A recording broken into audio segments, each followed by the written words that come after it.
দেখুন, সমস্যাহীন পৃথিবী হয় না। সমস্যা, অভাব, নেগেটিভিটি, অবসাদ এগুলো থাকবেই।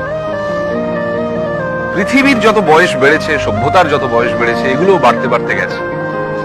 ফলত এগুলো থেকে পালিয়ে লাভ নেই। থাকুক না এগুলো ঘরের বা জীবনের কোণে, চলুক না আমাদের সঙ্গে। হোক না মন খারাপ, তাতে ভয় কি? মনের জানলাটা এত বড় করে রাখতে হবে যাতে সেটা খুললেই অনেকটা আলো এসে পড়ে। নাটক শেষ হওয়ার আগে স্টেজ ছাড়বেন না। মনে রাখবেন, এটা আপনার স্পেস, এটা আপনার জন্য ধার্য। কমেডি হোক কিংবা ট্র্যাজেডি, এই জীবন নাটকের নায়ক আপনি, নায়িকা আপনি। দেখুন, সমস্যাহীন পৃথিবী হয় না। সমস্যা, অভাব, নেগেটিভিটি, অবসাদ এগুলো থাকবেই। পৃথিবীর যত বয়স বেড়েছে, সভ্যতার যত বয়স বেড়েছে, এগুলো বাড়তে বাড়তে গেছে। ফলত এগুলো থেকে পালিয়ে লাভ নেই। থাকুক না এগুলো ঘরের বা জীবনের কোণে,